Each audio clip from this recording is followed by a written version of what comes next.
Hi, I'm Amanda. And I'm Ella. Today we are going to show you how to make the crumple from your technique cards. Feel free to follow along.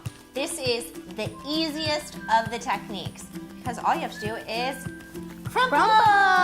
Okay, so you're going to crumple it really nice and tight, and then I'm going to be doing the Crumple Plus, and Ella's going to be doing the Crumple hashtag. So for the Crumple Plus, you're just going to make a plus sign. So one side to side and one up and down. And for the hashtag, your rubber bands are going to be 2 up and down and 2 across. Think of it like a hashtag. So I'm going to be using the Design Studio. So I'm going to move it a little closer so I can get all ready to go. So I'm going to put my piece in the orb, and Ella's going to be using the starter kit. And she's also going to put her piece in the orb. Remember, you don't want anything sticking out because then the die won't stay in the orb. And that's the best part because it keeps it all mess free. So you're going to put your orb together, adjust if you have any little pieces sticking out anywhere, and then you're going to use your yellow locking mechanisms. And if you're confused about what any pieces are called or want more tips and tricks, feel free to watch that video also. So we're going to lock it in.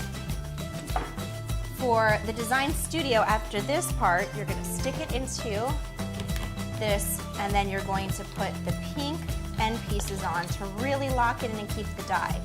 For the starter kit, all you have to do is put it together, and then you're just going to put the 2 end pieces on. Sometimes it takes a second to figure out the best way to fit it in your orb. That's okay.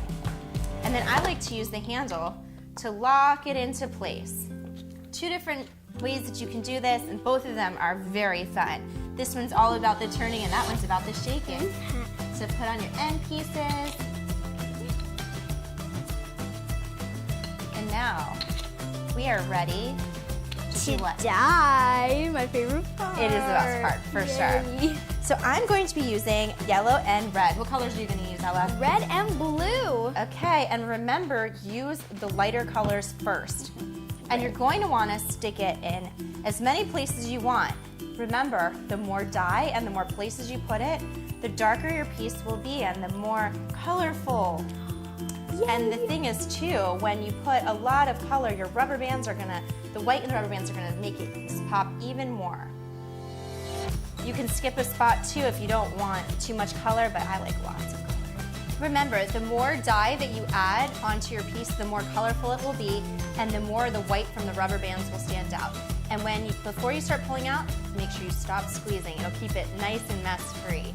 I think I'm ready to switch colors. How about you? Maybe, yeah. All right, so once you like that color, then you can switch to another.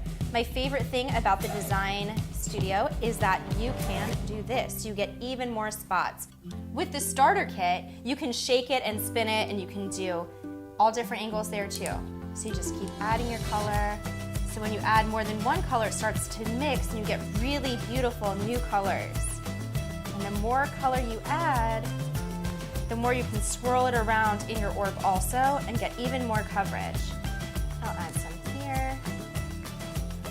Once you're happy with the amount of dye that you have in your orb, then you let it sit for 6 to 8 hours. After that, take it to your sink. You can also ask for help. You rinse it out by just unlocking the pink parts on your orb and let the water run right through. After that, take your piece out of the orb and you'll let it dry, either air dry or in the dryer. And then, thanks to movie magic, your piece will turn out like this. Wow, so pretty. This is the Crumple. I have the Crumple Plus, and Ella has. I have the Crumple hashtag. I'm Amanda. And I'm Ella. Thanks for watching.